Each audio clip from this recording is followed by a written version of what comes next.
Profitons de chaque moment de ces nuits et de ces jours. Ramadan est revenu, Ramadan est de retour dans le meilleur des mois. Si les rois inspirent le respect par leur pouvoir, eux inspirent le respect de la paternité et de la maternité. Ils t'ont porté, élevé, soutenu, aidé, éduqué. Ils t'ont aimé d'un amour sincère en faisant tout pour que tu sois meilleur qu'eux. Et aujourd'hui encore, ils sont peut-être là à tes côtés. Ce sont tes parents. Ramadan, saison de la bonté. Profitons, cueillons ces nobles fruits. Radio Sunnite. Bienvenue à vous tous, chers auditeurs, pour une nouvelle émission de Radio Sunnite, la voix de la PBIF en ce mois béni de Ramadan. Notre invité du jour est le docteur Walid. Bienvenue et merci d'avoir répondu à notre invitation. Barakallahu fikum, c'est un plaisir de retrouver les auditeurs de Radio Sunnite en ce mois béni de Ramadan. Ils nous ont portés, élevés, soutenus, aidés, éduqués. Ils nous ont aimés d'un amour sincère en faisant tout pour que nous soyons meilleurs qu'eux. Docteur Walid, on aimerait ce soir aborder le sujet des parents en islam. Pouvez-vous nous parler de leur place dans la famille? Bismillahirrahmanirrahim. Alhamdulillahi Rabbil Alamin. Wassalatu wassalamu ala Sayyidina Muhammadin al-Amin. Wa ala alihi wa sahbihi at-tayyibin at-tahirin. Louange à Allah, le Seigneur des mondes.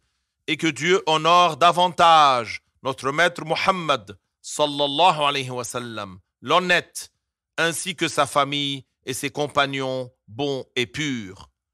Pour vous parler de ce sujet, permettez-moi de m'adresser parfois à chacun des auditeurs à la deuxième personne du singulier. Les parents sont le fondement et le refuge de la famille. Ils ont de la tendresse, de la bienfaisance et de la compassion. Ils ont donné de leur vie par amour.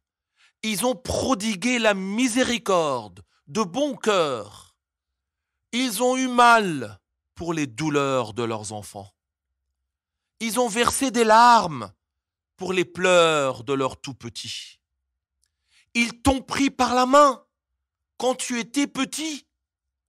Ils t'ont donné de la force pour remédier à ta faiblesse et de leur connaissance alors que tu ne savais rien.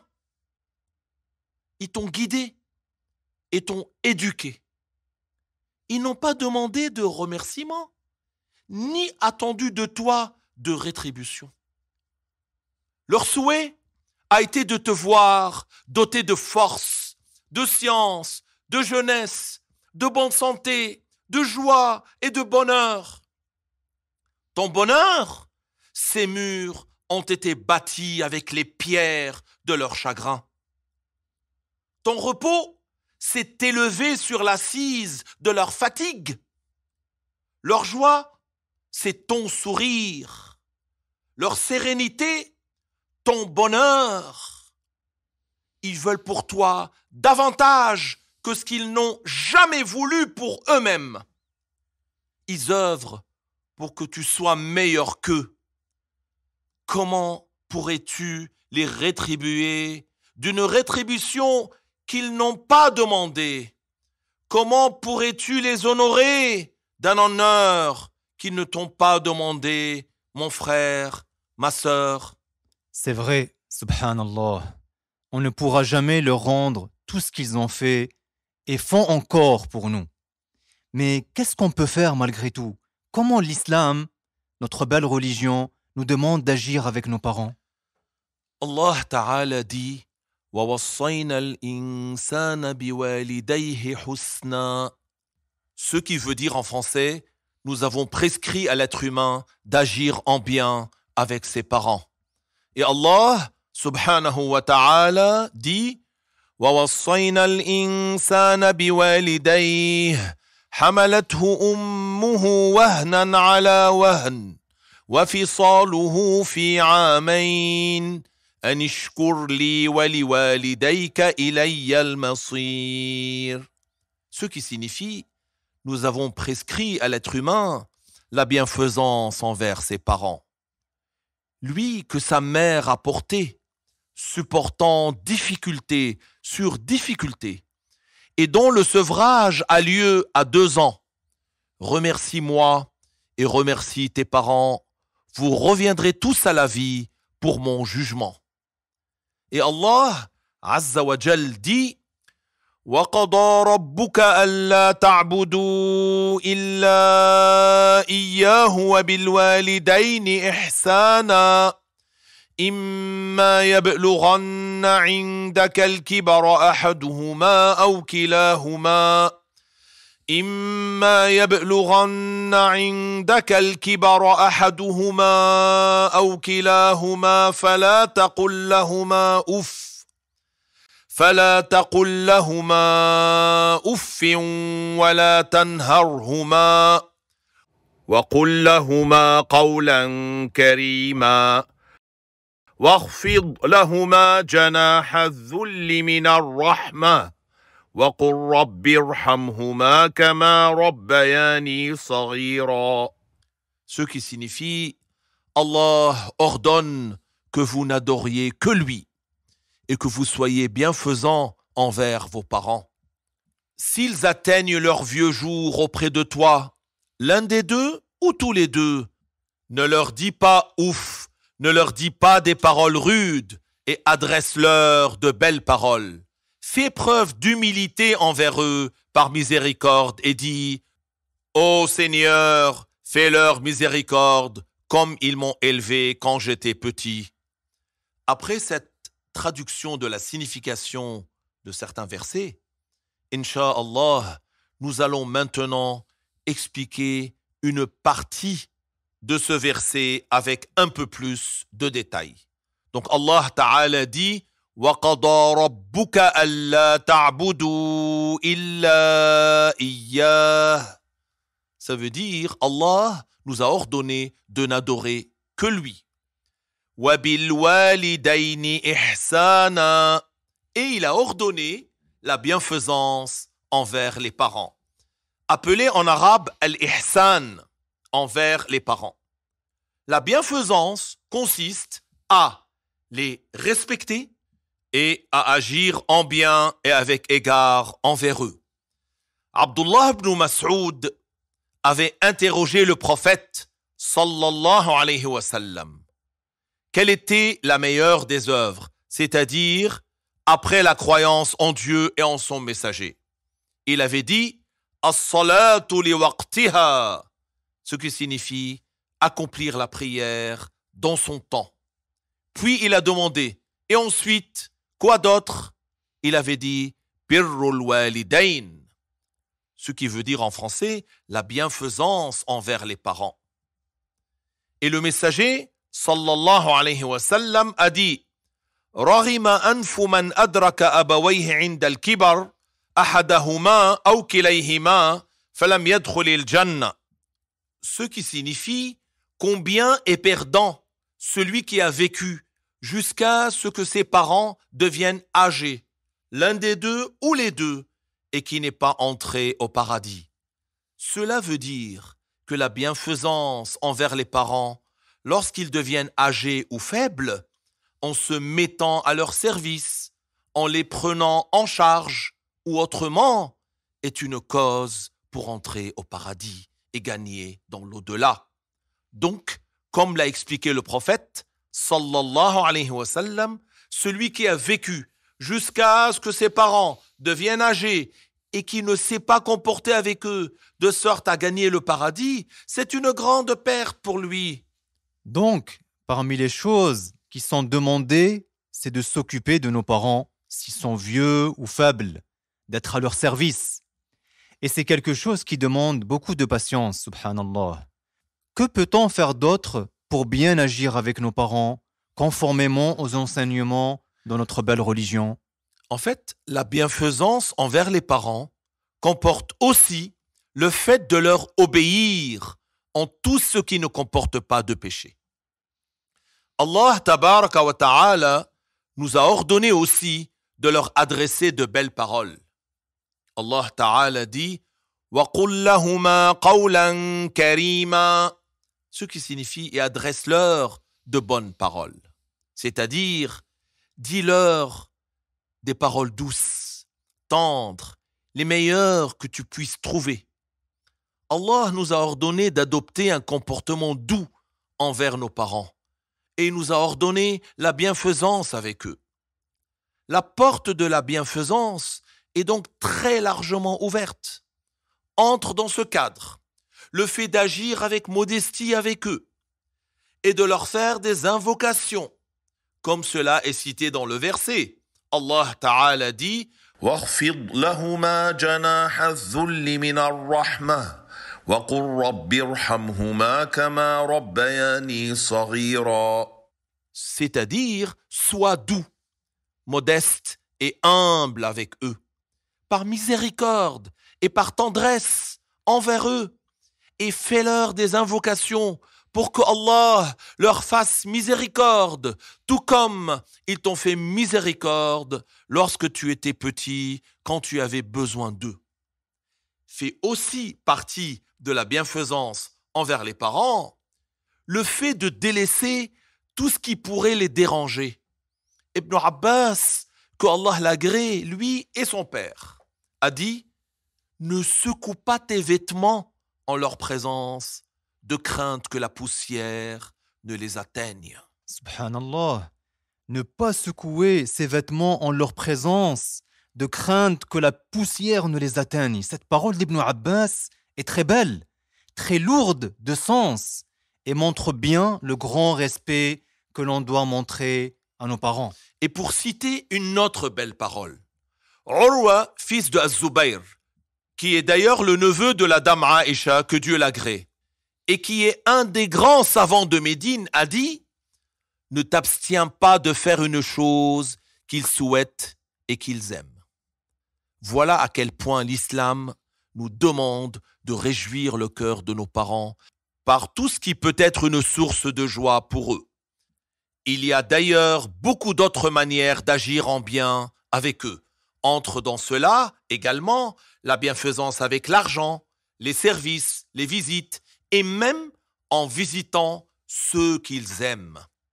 Faites donc preuve de bienfaisance envers les parents, car il y a en cela la réussite et le succès dans le bas monde et dans l'au-delà.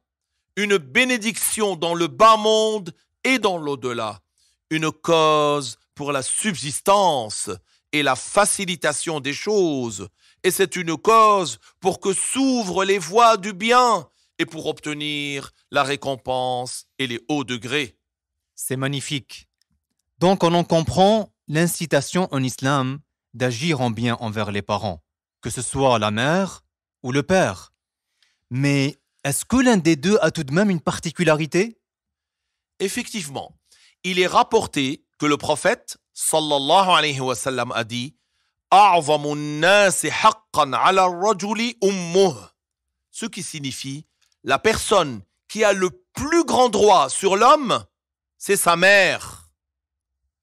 D'ailleurs, le compagnon du prophète, Bahz ibn Hakim, a dit « J'ai demandé au messager d'Allah, sallallahu alayhi wa sallam, envers qui j'agis avec bienfaisance, c'est-à-dire en priorité. Il a répondu « Ummak », ce qui signifie « ta mère ». Je lui ai dit « Qui d'autre après ?» Il a répondu « Ummak », ce qui signifie « ta mère ». Je lui ai dit « Qui donc après ?» Il a répondu « Ummak », ce qui signifie « ta mère ». Je lui ai dit « Qui donc après ?» Il a répondu « Abaka thumma al-aqraba fal-aqrab », ce qui signifie « ton père », puis le plus proche parent après lui, puis le plus proche parent, et ainsi de proche en proche. On comprend de ce hadith la priorité d'agir avec bienfaisance avec la mère par rapport au père.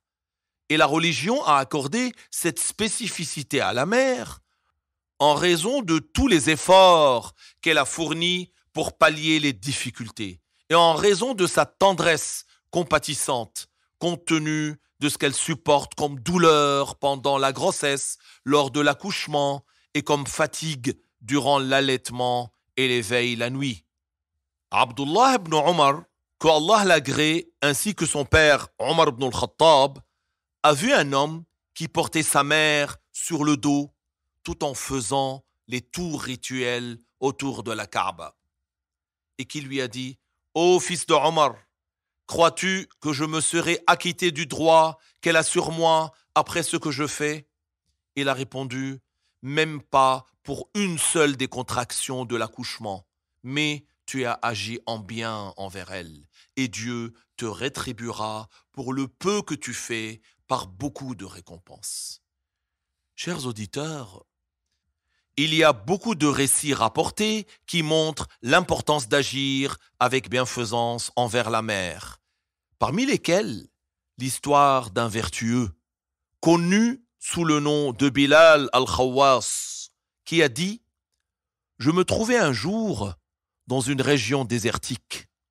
J'ai suivi un homme qui marchait à mes côtés et j'ai eu l'inspiration qu'il s'agissait de Al-Khadir.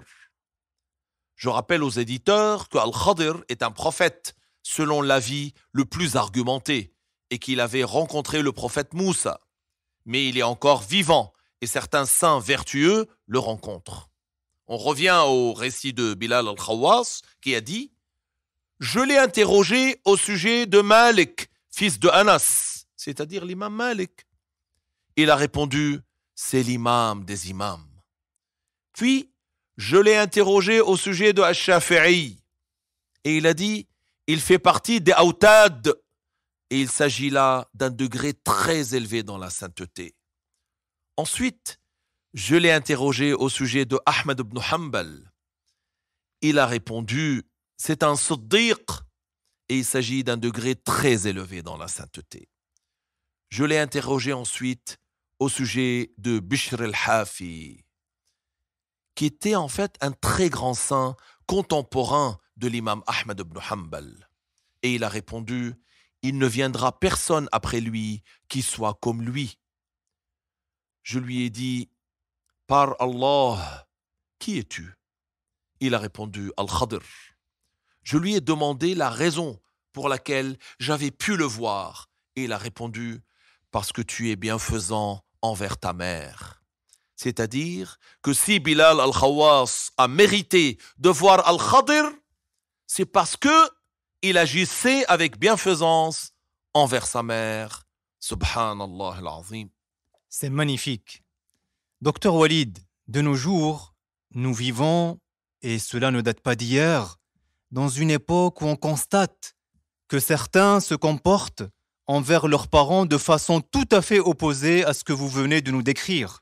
Ils sont durs et disent de mauvaises paroles à leurs parents. Qu'en est-il de ce type de comportement ? Subhanallah, que Dieu nous préserve de tels agissements. Il a été rapporté du prophète Muhammad sallallahu alayhi wa sallam cette parole. Ridallah fi ridal walidain wa sakhatuhu fi sakhatihima. Ce qui veut dire l'agrément de Dieu se gagne en gagnant la satisfaction des parents. Et le châtiment de Dieu est mérité pour celui qui agit mal envers eux. D'ailleurs, si l'on revient au verset cité auparavant, vous vous rappelez, on n'a pas expliqué la partie suivante. Fala taqul lahuma ouf. Ce qui signifie ne leur dis pas ouf. C'est une ayah que l'on entend souvent d'ailleurs, lorsqu'on en parle de l'éducation des enfants par exemple. Mais qu'est-ce qui est visé exactement ? Allah Ta'ala nous a interdit dans ce verset de dire ouf à nos parents. Sachez d'abord que le mot ouf en arabe est un mot qui désigne l'agacement, l'ennui et l'exaspération. Le terme le plus proche en français serait pff. Donc c'est interdit de dire ouf aux parents en raison du mal que cela leur fait. D'ailleurs, si les parents demandent par exemple à leur enfant de faire quelque chose, il leur dit ouf, c'est en arabe, de ce simple fait, ils tombent dans un grand péché. Chers auditeurs, regardez avec moi combien le droit qu'ont les parents sur leur enfant est important. Par le simple fait qu'ils leur disent « Ouf », ils désobéissent à Allah.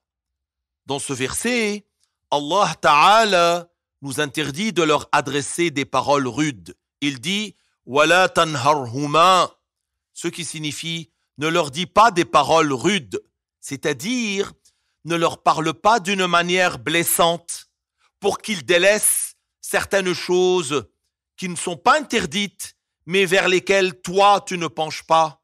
Si une chose n'est pas haram, mais que toi tu n'aimes pas que l'on fasse cette chose, alors ne hausse pas le ton sur tes parents pour cela. Ne les blesse pas par tes paroles. Donc, la bienfaisance envers les parents est source d'une grande réussite dans le bas monde et dans l'au-delà. Par contre, al-uquq est un grand péché. Cela compte parmi les plus graves des grands péchés, tout comme le messager d'Allah, sallallahu alayhi wa sallam, a dit « Salasatun la yadkhuluna al-jannah » ce qui signifie 3 catégories de personnes n'entreront pas au paradis, c'est-à-dire avec les premiers, du fait qu'ils subiront un châtiment en préalable si Allah Ta'ala ne leur pardonne pas. Et il a compté parmi eux al-'aqu li walidayhi, ce qui signifie celui qui fait preuve de uquq envers ses parents. Sachez aussi que celui qui fait preuve de uquq envers ses parents mérite le châtiment dans le bas monde avant celui de l'au-delà. Et oui, un châtiment dans le bas monde avant le châtiment de l'au-delà. En effet, le messager d'Allah, sallallahu alayhi wa sallam, a dit « Kullu dhunub yu'akhiru Allahu minha ma sha' ila yawm al-qiyamah illa 'uquq al-walidayn fa innahu yu'ajjalu li sahibih » Ce qui signifie en français « Allah retarde la punition de ce qu'il veut parmi les péchés jusqu'au jour du jugement. Sauf le uquq envers les parents. Mal agir envers les parents fait encourir à celui qui le fait une punition rapide. » Docteur Walid, avant de poursuivre, pouvez-vous nous expliquer une notion importante que vous avez citée qui est le uquq? Qu'est-ce que c'est exactement? Le uquq envers les parents, c'est le fait de causer un grand tort aux parents, ou à l'un des deux, c'est-à-dire de leur nuire d'une nuisance grave selon les us et coutumes, comme les insulter ou ce qui est de cet ordre. Certains ont même dit qu'il est un devoir pour un fils ou une fille d'obéir à ses parents en toute demande provenant d'eux s'ils sont peinés au cas où leur fils ou leur fille ne leur obéissait pas, tant qu'ils ne lui demandent pas de commettre un péché, bien sûr. Toutefois, s'ils ne risquent pas d'être tourmentés dans le cas où le fils ou la fille ne le fait pas, alors ce n'est pas un devoir de leur obéir en cela. Je donne un exemple. Si par exemple, l'un des deux parents demande à son enfant une chose autorisée, comme de ranger une pièce, de laver la vaisselle, ou de réchauffer le repas, de préparer du thé, ou ce qui est de cet ordre, sachant qu'il aura le cœur profondément chagriné si son enfant ne lui obéit pas. Alors, il est interdit à l'enfant, que ce soit le fils ou la fille, de ne pas lui obéir dans ce cas-là. Maintenant, si le fait de s'abstenir de le faire ne cause pas de tort aux parents, le simple fait de ne pas le faire n'est pas un péché. Docteur Walid, après cette explication au sujet du uquq, revenons maintenant, si vous le voulez bien, à la bienfaisance. Que dire à ceux parmi nos auditeurs et nos auditrices qui sont touchés par vos propos, mais dont les parents ne sont plus en vie? D'abord, je rappelle aux auditeurs que le fait d'invoquer Dieu en faveur des parents décédés, en lui demandant la miséricorde pour eux, ainsi que le fait de réciter le Coran d'une récitation correcte et de leur dédier les récompenses, c'est-à-dire demander à Dieu de leur accorder une récompense semblable à la récompense de la récitation, est un grand cadeau que fait le musulman à ses parents après leur mort. Il y a autre chose que l'on peut faire aussi après leur décès. Le fait d'agir en bien envers les personnes que vos parents aimaient de leur vivant, en leur rendant visite et en leur prodiguant le bien. Ceci relève de la bienfaisance envers vos parents. Le fait d'établir des relations avec les amis de vos parents décédés, en leur rendant visite et en agissant en bienfaisance avec eux, relève donc de la bienfaisance envers vos propres parents. Donc même après le décès du père, l'homme sera récompensé en rendant visite à ceux qui étaient des amis pour son père. Il est parvenu dans le hadith du messager, sallallahu alayhi wa sallam, qu'il a dit « Inna min abarril bir an yabarra ar-rajulu ahla widdi abih ba'da an yuwalli » Ce qui signifie « C'est une grande forme de bienfaisance envers les parents que d'entretenir des relations avec les gens que son père appréciait après qu'il soit décédé, et il en va de même pour les amis de la mère. » Enfin, et avant de finir, quel message voudriez-vous adresser à nos auditeurs sur ce sujet tellement important et tellement vaste? Le messager d'Allah, sallallahu alayhi wa sallam, a dit « Bu'dan liman adraka walidayhi falam yudkhilahu al-jannah » Ce qui signifie en français « Combien est perdant celui qui a vécu du vivant de ses parents, mais n'a pas fait preuve de bienveillance envers eux, de sorte à gagner le paradis. » Le mérite des parents est immense. Alors, ne vas-tu pas les rétribuer en bien par gratitude? Allah Ta'ala dit « Hal jaza'ul ihsani illa al-ihsan » Ce qui signifie « La rétribution de la bienfaisance serait-elle autrement que par la bienfaisance ?» J'aimerais adresser un message du fond du cœur aux personnes adultes dont les parents sont encore vivants, mais qui ont atteint un certain âge ou qui sont infirmes. Que feras-tu maintenant que te voilà devenu fort et qu'eux sont devenus faibles?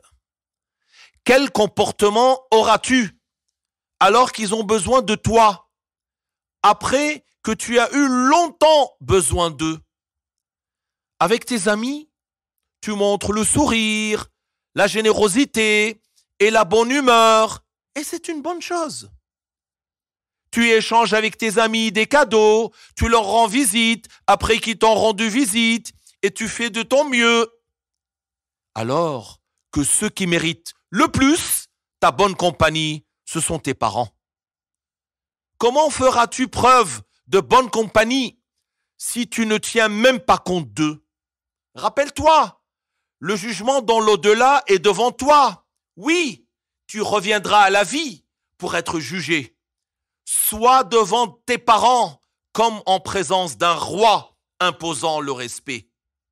Si les rois inspirent le respect par leur pouvoir, les parents, eux, inspirent le respect de la paternité et de la maternité. Dans le giron de l'un ou de l'autre, tu retrouvais sécurité et sérénité. À un moment de ta vie où personne ne se réjouissait de toi en dehors d'eux, où personne ne t'accordait autant d'importance qu'eux. Toi et tout ce que tu possèdes, ton père a un droit dessus. Toi et tout ce que tu possèdes, ta mère a un droit dessus. Alors, comment acceptes-tu de dilapider et de gaspiller ton argent dans ce qui ne comporte aucun bien, en le dépensant à droite et à gauche pour satisfaire tes désirs passagers, sans aucune nécessité ni aucun besoin réel, alors que tu connais leurs besoins de peu de choses qui leur suffira, alors que toi, tu disposes de beaucoup de choses et tu n'en as même pas besoin. Si les hommes et les femmes, jeunes et plus âgés de cette communauté, avaient conscience du mérite de leurs pères et de leurs mères, qu'ils soient encore vivants ou déjà décédés, ce serait une préservation des familles, des individus et de la société. Une maison dans laquelle règne la bienfaisance envers les parents est un foyer de bien. C'est une maison où les enfants respectent leur père et leur mère. Ils leur obéissent dans l'obéissance à Allah. C'est une maison gouvernée par les bonnes habitudes et l'attachement à la religion. C'est une maison dont les habitants verront leur cœur s'emplir de la crainte de Dieu et de l'amour du bien. C'est une maison dont les fondations bâties sur la piété sont solides.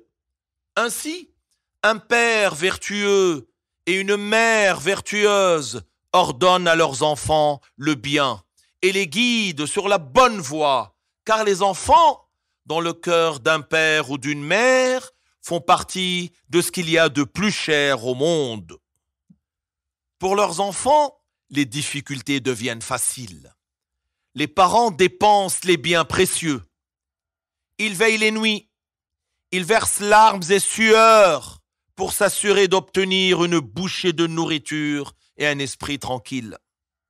Alors, comment un homme ou une femme ne se préoccuperait pas d'une mère et d'un père, alors qu'eux-mêmes sont devenus père et mère? Ils méritent d'avoir de la part de leurs enfants ce qu'il leur incombe de donner à leurs parents. Et comment l'un d'entre nous ne serait pas sensible aux besoins de ses parents, alors que nous-mêmes, nous nous sommes mis à ressentir les mêmes besoins qu'eux? Un être humain peut-il avoir l'esprit tranquille et être apaisé en sachant que dans sa famille, il en va autrement? Chers auditeurs, Allah Ta'ala a ouvert pour vous une porte vers la bienfaisance. Alors, ne la refermez pas. Il a fait couler pour vous une source de bienfaits. Alors, ne passez pas à côté.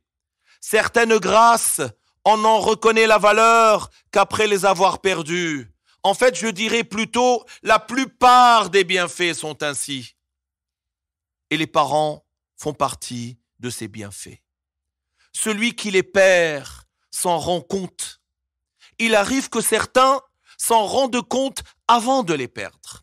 Et quand ils les perdent, ils pleurent sur ce qu'ils auraient pu faire en plus pour eux, mais qu'ils n'ont pas fait. Et oui, un croyant ne se lasse pas d'accomplir le bien jusqu'à ce qu'il parvienne au paradis.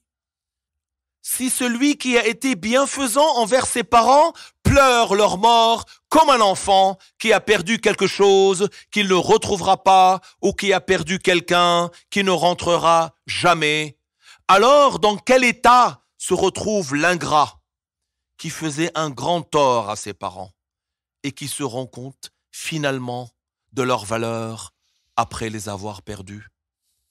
En se souvenant, ils ne se rappellent de leur part que de bienfaisance, et il ne trouve de sa part envers eux que nuisance, objection, moquerie, remontrance, négligence, humiliation, avarice et préjudice.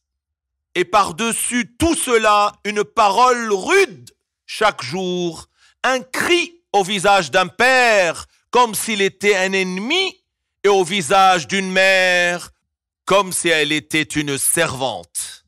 Le repentir, le repentir. Repentez-vous d'avoir fait un grand tort à vos parents, qu'ils soient toujours vivants ou déjà morts. Pleurez des larmes de regret et agissez avec bienveillance avec eux tant qu'ils sont encore vivants. Empressez-vous de leur procurer bienveillance après avoir été malveillants, de la bonté après avoir été méchants, et en faisant de bonnes invocations pour eux, en visitant leur tombe, en récitant des versets du livre de Dieu ou en versant des aumônes après leur mort et en leur dédiant les récompenses. Enseignez à vos enfants l'amour de vos parents, tout comme vous leur apprenez à vous aimer et à vous respecter. Apprenez-le leur par la parole et apprenez le leur par le comportement. En effet, s'ils entendent vos paroles et voient que vos actes sont conformes à vos paroles, vous goûterez à la douceur de leur bienfaisance et de leur respect à votre égard. Ne sois pas avare au risque qu'on ne soit avare envers toi. Ne te moque pas au risque qu'on se moque de toi. Ne commets pas toi-même le uquq de sorte que tu l'enseignes à tes enfants et qu'ils le commettent envers toi. Docteur Walid, nous arrivons à la fin de notre émission d'aujourd'hui. Auriez-vous un dernier message à adresser à nos chers auditeurs? Je profiterai des derniers instants qui nous restent pour citer la parole de notre cheikh. Le cheikh Abdullah al-Harari, rahimahullah ta'ala, que Dieu lui fasse miséricorde, qui a dit « Rida al-walid khayrun min ad-dunya wa ma fiha. In anta kasabta rida al-walid كأن كل الدنيا صارت لك. الدنيا للزوال أما رضا الوالدين فهو خير دائم ينفعك في الدنيا والآخرة. Ce qui veut dire en français, avoir la satisfaction de ses parents est meilleur que le bas monde et ce qu'il contient. Si toi tu arrives à obtenir la satisfaction de tes parents, c'est comme si tout le bas monde est devenu à toi. Ce bas monde va à sa fin, alors que la satisfaction des parents est un bien profitable qui perdure dans cette vie d'ici-bas et dans l'au-delà. Que Dieu fasse que nos parents soient satisfaits de nous. Docteur Walid, barakallahu fikum pour cette intervention. Barakallahu fikum, merci de m'avoir invité. Chers auditeurs, toutes nos émissions sont disponibles sur notre chaîne YouTube @apbif. Pour soutenir Radio Sunnite, n'hésitez pas à vous abonner à notre chaîne, à la faire connaître et à liker la vidéo. Sachez que vos commentaires sous la vidéo sont également les bienvenus. Et pour ne manquer aucune nouveauté de la PBIF, rejoignez-nous sur Telegram, ainsi que sur nos autres réseaux sociaux, Facebook, Instagram et Twitter. Mon dernier conseil pour vous, c'est ce qui est parvenu dans la parole du prophète sallallahu alayhi wa sallam lorsqu'il a été interrogé au sujet du degré de al-ihsan et qu'il avait répondu an ta'bud Allah ka'annaka tarah fa in lam takun tarah fa innahu yarak, qui signifie c'est que tu adores Dieu comme si tu le voyais. Car si tu ne le vois pas, certes, lui te voit. Que Dieu agrée votre jeûne et vous accorde la vision des signes de la meilleure des nuits, Laylatul Qadr. Wa barakallahu fikum, wassalamu alaykum wa rahmatullahi wa barakatuh. Profitons de chaque moment.